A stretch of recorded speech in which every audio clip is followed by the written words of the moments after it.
everybody, and welcome to the Midweek message. Hey, if you haven't already done so, I want to encourage you to subscribe to our YouTube channel. You can do that just right below. And then also, if you enjoy this video, please, I'm asking a personal favor here, please make sure that you like this video by clicking the like below. That will help us out as far as getting this information out in front of other people. I don't exactly understand how YouTube's algorithms work for what's trending and what's not trending, but I do know this. I know that likes help. So if you can give us a like, we would appreciate that very much. Again, thanks for being here. Let's get started. So last week, I promised that we were going to be starting a new kind of mini-series in the Midweek message, and I promised that we were going to be talking about our Articles of Faith here at Northport Baptist Church. And so we'll be going through those over the next 16 to 17 weeks is probably what it's going to take. And before we get into our Articles of Faith, though, we need to talk a little bit. We need to lay a foundation and talk a little bit about some background stuff. Now, our Articles of Faith here at Northport are the New Hampshire Confession of Faith that was originally adopted by the New Hampshire Baptist Convention in 1833, and then they were revised in 1853. And so those are the Articles of Faith that we adopted to be our Articles of Faith when the church was begun years and years and years ago. And I know you may be wondering, well, you're a Baptist church, why not like the Baptist Faith and Message? Well, we'll get to that. So just wait a little while, and I think you'll see why this particular Baptist church chose to hold on to the original New Hampshire Baptist Confession of Faith. So let's talk about some historical background as we get going, because this is going to be really important for understanding the wording and the thoughts that are present in the New Hampshire Confession of Faith. So this will really help us have a context for discussion in the weeks to come as we get into what the Confession of Faith actually says about our beliefs. Okay, so important to understand that in 1813, even though there were about 2,000 Baptist churches, actually a little bit over 2,000 Baptist churches in America at the time, there was no national convention for Baptists. So all of the churches were just individual little churches. They were completely autonomous. Which autonomy of the church is a big deal in Baptist life anyway. But in 1813, these churches were not connected together in any real meaningful way.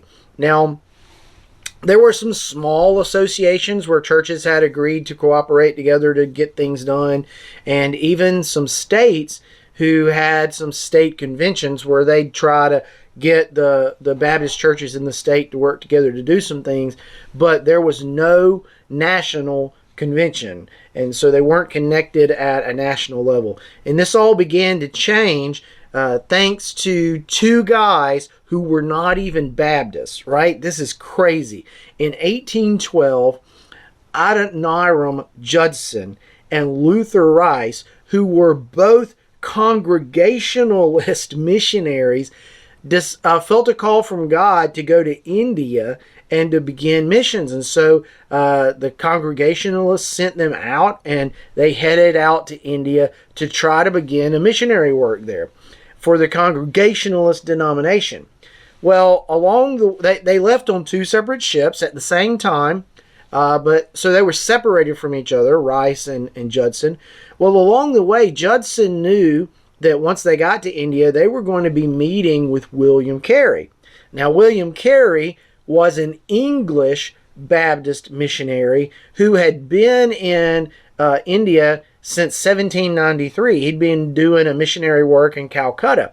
So he was kind of like their guy on the inside who was going to give them some insight into how to do missions in India. The only problem was this guy was Baptist, right? And these guys are Congregationalists. Now, Congregationalists believe in infant baptism, and Baptists obviously don't. Baptists believe in believer's baptism. In other words, baptism doesn't come until after a person is begun a saving relationship with Jesus.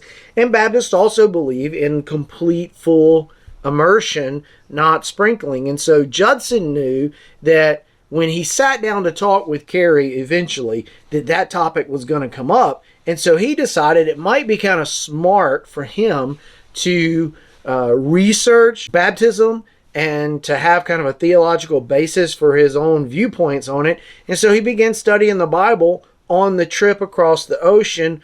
And in the midst of studying his Bible, he actually came to believe that the Baptists were right and the Congregationalists were wrong.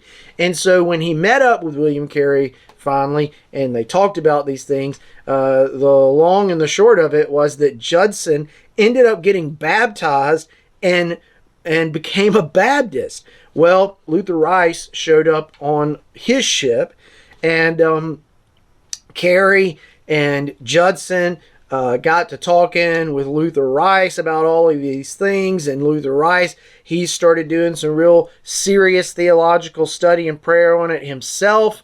And he ends up converting and becomes a Baptist as well, and is baptized by William Ward in the church in India. And now these two guys who were Congregationalist missionaries who started out on this trip, they've become Baptists.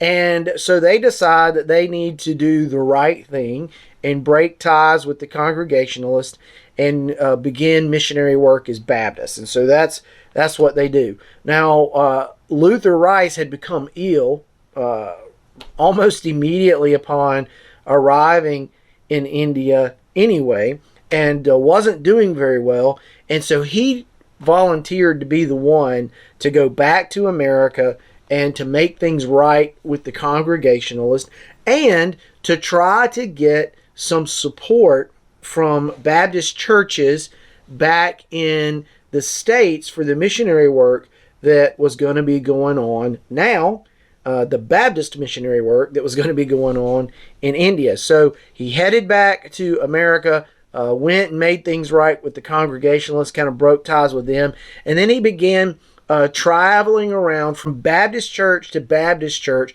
on horseback. And you can imagine, we're talking about from the north all the way down to the south there, kind of on the east coast at this time. So you can imagine the amount of miles that this guy covered, going from church to church on horseback, encouraging the churches to support this missionary work that was going on in India, and to support foreign missions altogether, and to work together to cooperate with other Baptist churches in sending missionaries. And so William Carey, who was really well known in the Baptist world at this point. Remember, he'd been in India since 1793, and he'd written quite a few articles in magazines and things like that Baptists had read. He was almost thought of like a missionary celebrity, if you will. And so they really valued his opinion on things.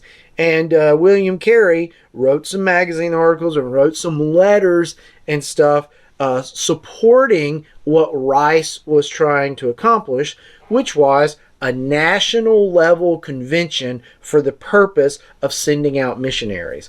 And so Rice's work, along with the influence of William Carey, it eventually resulted in the formation of what was known as the General Missionary Convention of the Baptist Denomination of the United States of America.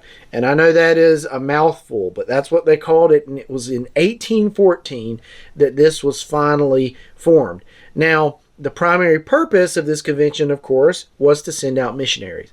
It was also known as the Triennial Convention because the delegates met every 3 years to take care of convention business. But this was the first National Baptist Convention in the United States.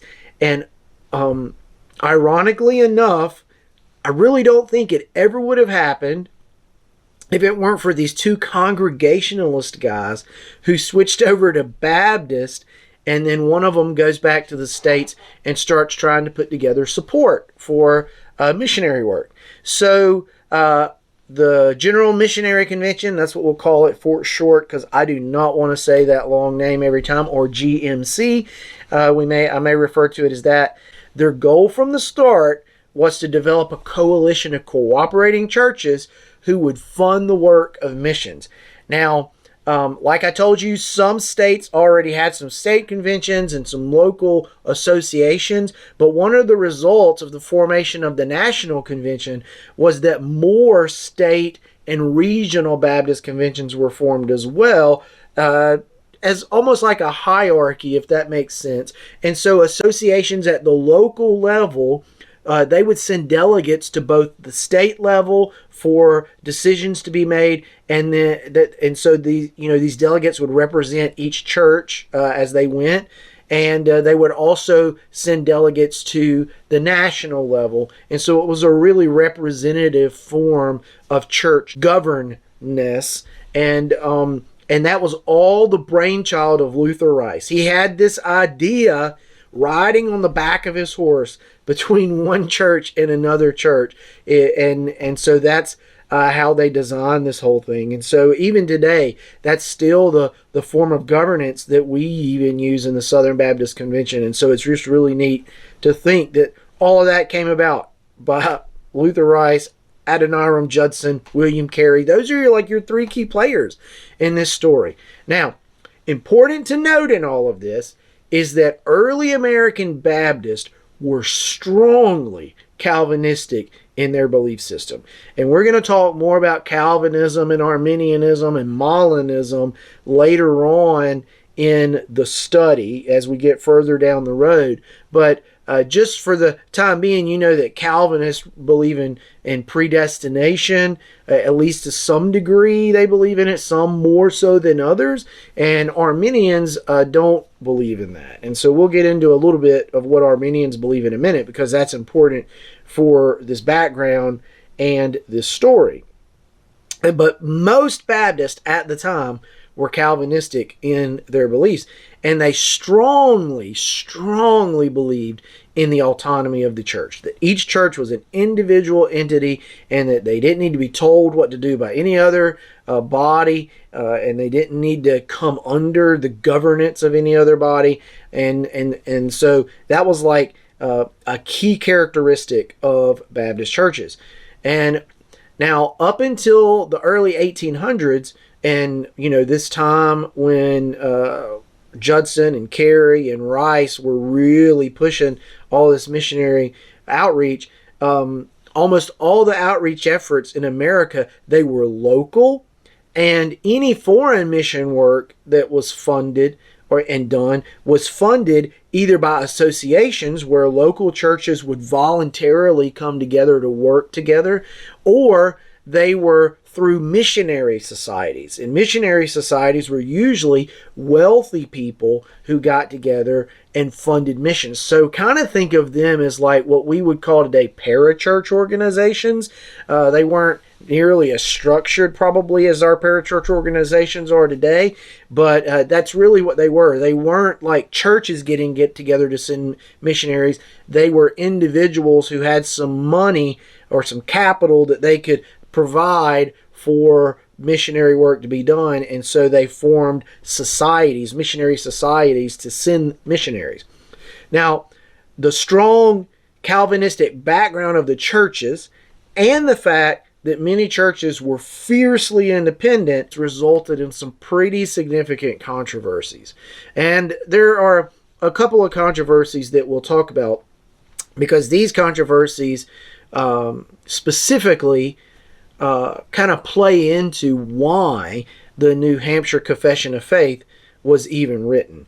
So get this, the resulting rise in missionary work that took place during the 1820s, after the formation of the GMC, and after everybody was pushing missions, it bothered some of the staunchest Baptist Calvinists of the day. Now it's important to note, William Carey, Adoniram Judson, and Luther Rice, they were themselves Calvinists, okay? But they believed that spreading the gospel was what they had been predestined by God to do. So for them, predestination wasn't solely just an issue of salvation. It was also an issue of what a believer did after salvation. So they were predestined to salvation, but predestined to salvation for a purpose. And the purpose was to share the gospel and to take the gospel to places that it has never been heard before. And they believe that God used the proclamation of the gospel as a tool in drawing the elect to himself. Now, many Calvinists today, they still strongly believe in the proclamation of the gospel, and that part of what we've been predestined to do as believers is to make the gospel known to people. However, the problem was there was a group of very staunch Calvinists that thought Judson and Rice were doing something wrong. These were what they called hyper Calvinists, and they believed that God was going to save the elect completely apart from any work of humans.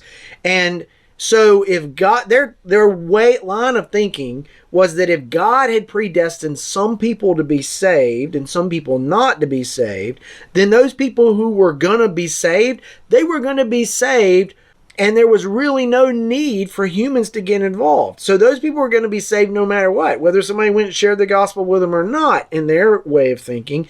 And so there was no need for humans to get involved. Now, obviously, Judson and Rice and Carey, and really the majority of even Calvinists today, believe that the gospel and the proclamation of the gospel is how people come to faith in Jesus and how people are saved.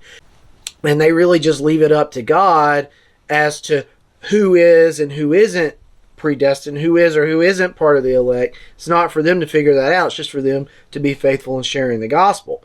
Okay? So, and that was actually the belief of probably the majority of Baptists at the time as well. But you had this group of hyper Calvinist.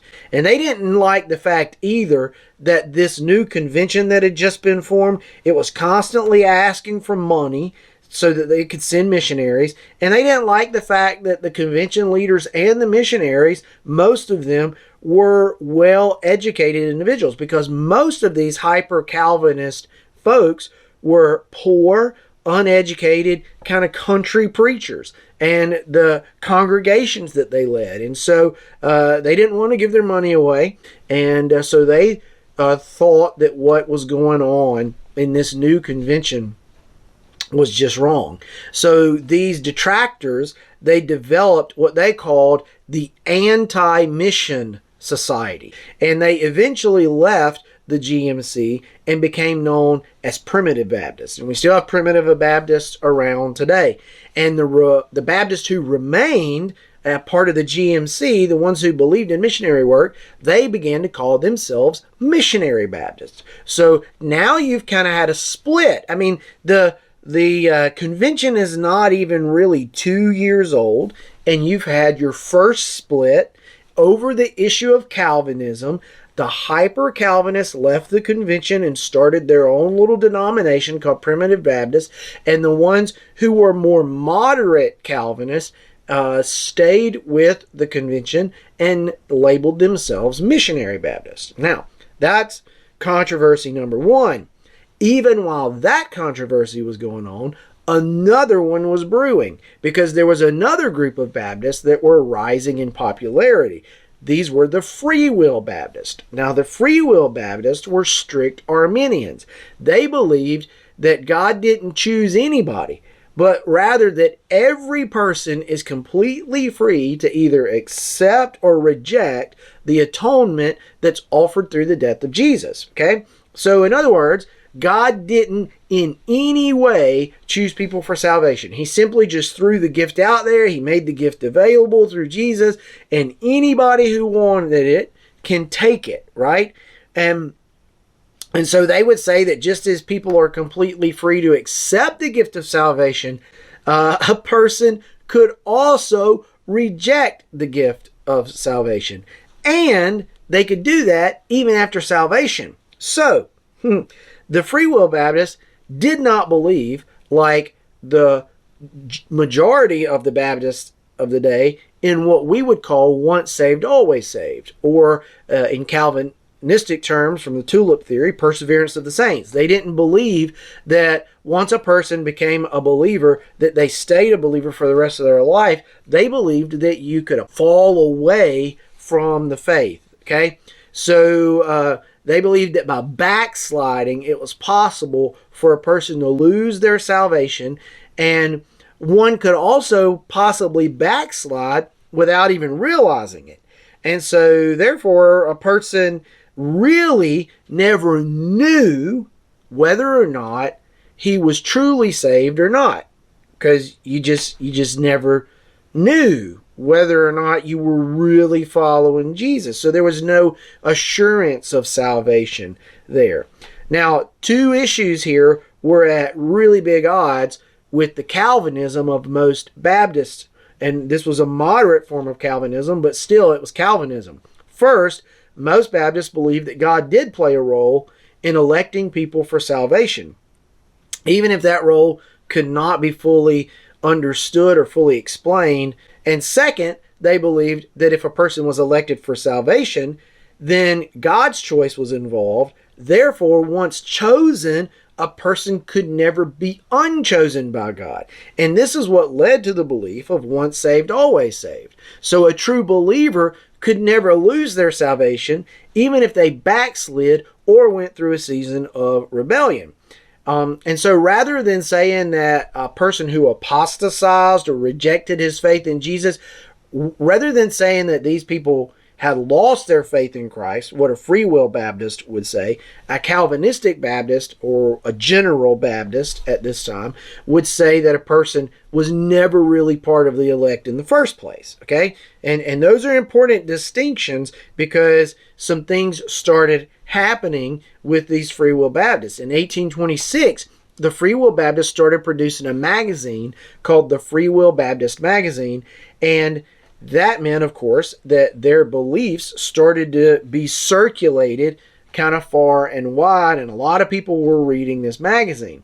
In 1832, the Free Will Baptist General Conference, and this conference, they called theirs a conference, not a convention, was a rival to the General Missionary Convention.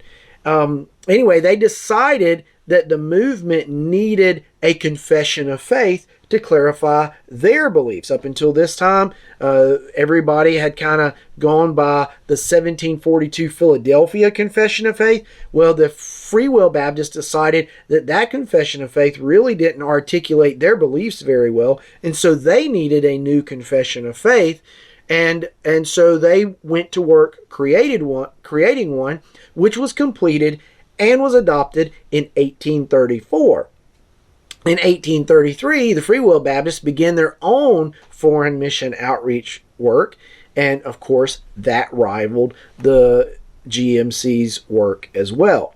Now, understandably, with the controversy involving the hyper-Calvinist versus the moderate Calvinist, and the Free Will Baptist on the whole other end of the spectrum, right? You had your hyper-Calvinists who said God chooses and man is not involved at all. Well, the majority of your Baptists said, no, that's not right. Yes, God chooses, but man plays a role as well in all of this.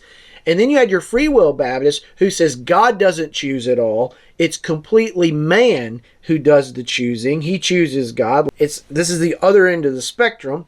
And so now the General Baptists are thinking, hey, we need to have our own confession of faith as well to better articulate what we believe. So the New Hampshire Baptist Convention, they took it upon themselves to formulate this confession of faith, and they created a committee in 1830 to begin this process, and it was completed and finally adopted by the New Hampshire Baptist Convention for just that state in 1833, and then it was subsequently also accepted by the General Missionary Convention. And most Baptists in the North and in the West, they loved this new confession of faith. They accepted it wholeheartedly. But Baptists in the Southeast, who tended to be more hyper-Calvinist in their beliefs, ironically enough, they didn't really accept it at all at the time. This wasn't really an issue because there were some other things that were going on as well, both inside of the church world and outside of the church world, that would ultimately lead to yet another split in the General Missionary Convention. And that happened in 1845, and it was over the issue of slavery. The Baptists in the Southeast in 1845 broke away from the General Missionary Convention and formed the Southern Baptist Convention. And of course, you know what was coming. The Civil War and all of that was headed that way.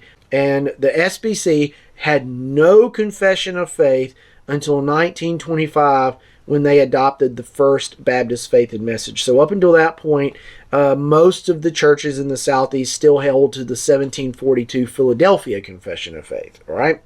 Now, the SBC's first confession of faith, get this, in 1925, when they decided to finally write their own confession of faith, the Baptist faith and message, they based it very heavily on the New Hampshire Confession of Faith of 1833, which was updated in 1853. And listen, even in the 2000 version of the Baptist Faith and Message, which has gone through a few revisions since 1925, when you read it, parts of it read almost identically to the New Hampshire Confession of Faith. So that gives you the history, right, of how we got the New Hampshire Confession of Faith, why we got the New Hampshire Confession of Faith, how it's connected with the Baptist Faith and Message. If you could say, it was the one that the Baptist Faith and Message was really based on. Okay, so it was the source, and then the BFM was kind of tailored more towards the Southern Baptist way of thinking, and continued to be revised as the years went on in order to answer modern cultural concerns. And so the BFM is definitely more updated and up to date and more modern and more contextualized to a modern society when compared with the New Hampshire Confession of Faith. But it's important to know that the BFM was originally based on the New Hampshire Confession of Faith. So let's talk a little bit about the theology of the New Hampshire Confession of Faith, because the Confession of Faith, it was very successful in charting a middle course between hyper-Calvinism and Arminianism, but it definitely still leans in a Calvinistic direction. Okay. Now, what's ironic is that rather than bringing people together, the middle of the road approach received some criticism from the believers who strongly leaned in one direction or the other. Like I told you a little while ago, it was widely accepted in the North and in the West, but those in the South who were hyper-Calvinist, of course, they didn't agree with it. And you even had some folks who leaned more Arminian who didn't agree with it that much either. In 1853, 2 new articles were added to the confession to further clarify topics like repentance and faith and sanctification. So two revisions were made to it. And also important to note is that the authors of the New Hampshire Confession, they didn't start from scratch either. They actually based the confession off of the 1742 Philadelphia Confession, which was widely accepted by believers at the time, and it had been adopted by the Philadelphia Baptist Association in 1742, and it was deeply Calvinistic in its viewpoint. So what they did is they actually softened some of the hard Calvinistic edges in the Philadelphia Baptist, the Philadelphia Confession, when they made this New Hampshire Confession. So the new Confession of Faith, it was based on, and it held to the same orthodox views of past confessions, because the 1742 Philadelphia Confession of Faith was actually a revision of the 1689 London Baptist Confession of Faith, which was a revision of the 1646 Westminster Confession of Faith. And so you can see how the 1833 New Hampshire Confession, it has its roots in a confession of faith that had its roots in a earlier confession of faith, which had its roots in an even earlier confession of faith.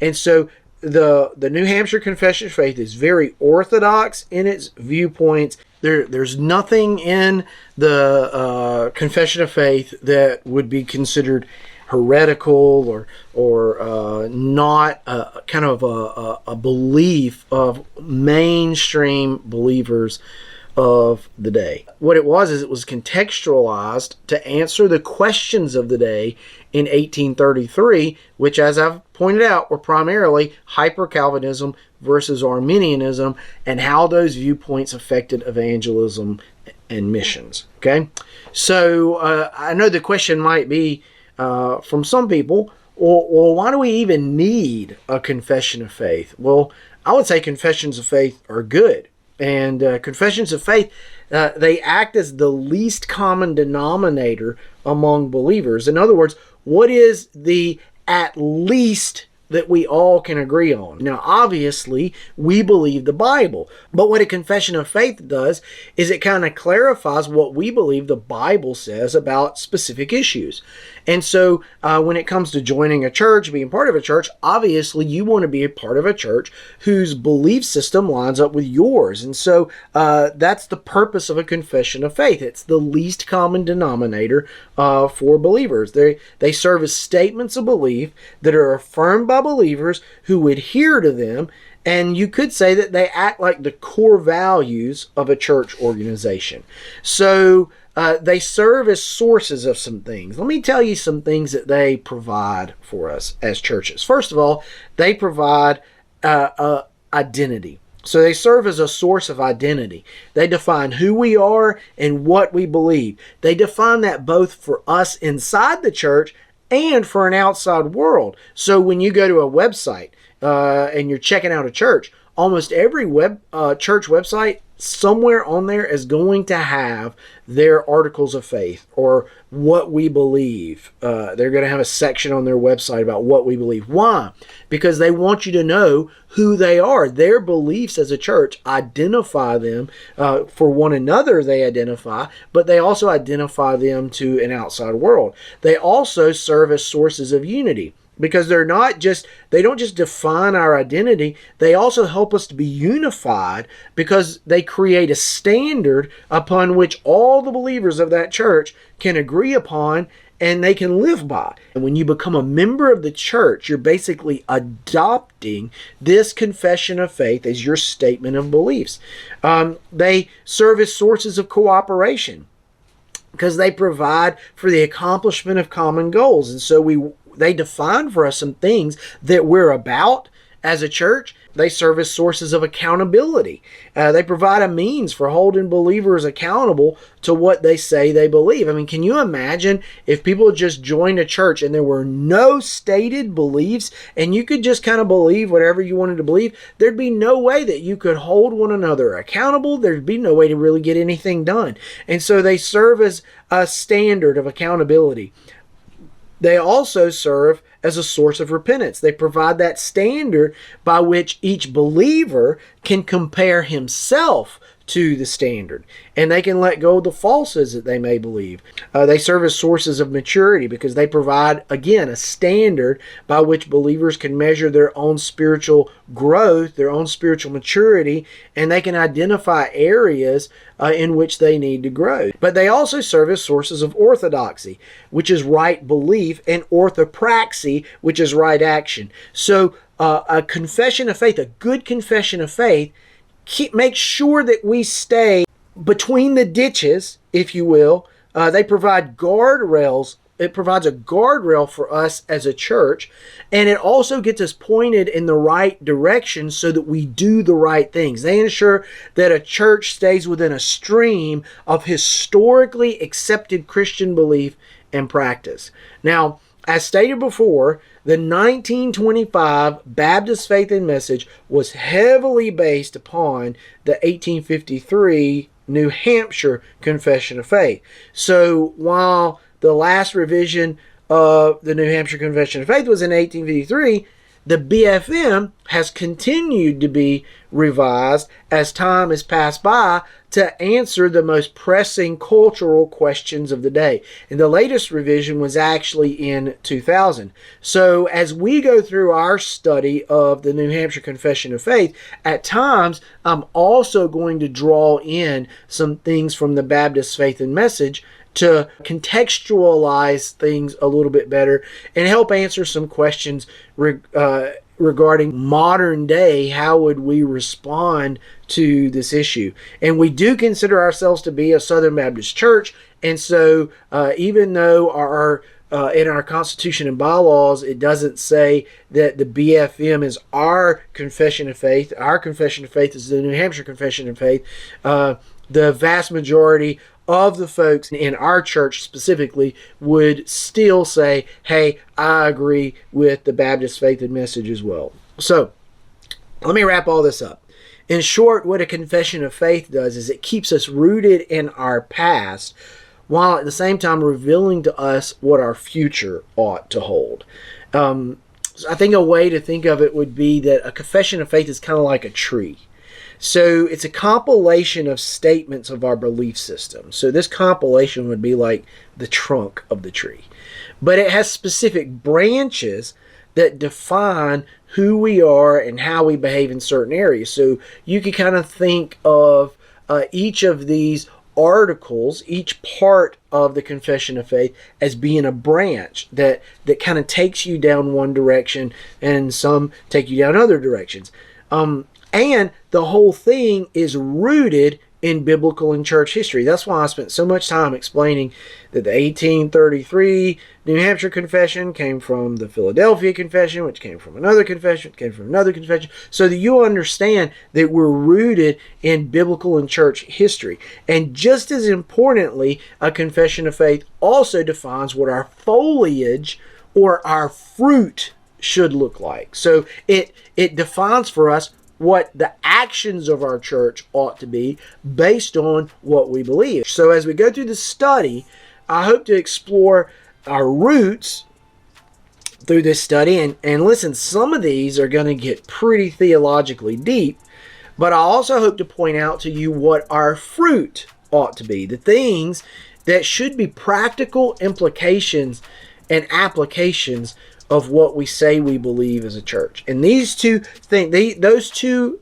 things are what's going to guide us as we go through this study of the New Hampshire Confession of Faith, and specifically how it fits and applies at Northport Baptist Church. So I hope that you kind of understand maybe a little bit better now why we have confessions of faith, and specifically why we have the New Hampshire Confession of Faith, and why our church was founded upon that confession of faith as well, why we adopted that as our articles.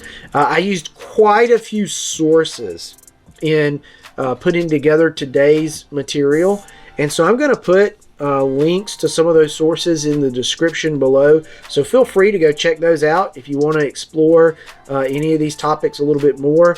I think they'll be very helpful to you. And next week we're going to get into our first article of faith, which deals with Scripture.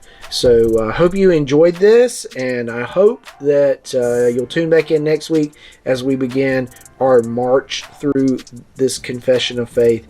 And I hope that God blesses you. I hope you have a great day. I hope that you're healthy and that you are well, and that you stay that way. Just know that I'm praying for you as you watch these, and we appreciate you again. If you found this information even somewhat interesting, please hit the like below and make sure that you subscribe to our channel to get more of our content. Hey, it's been great spending this time with you.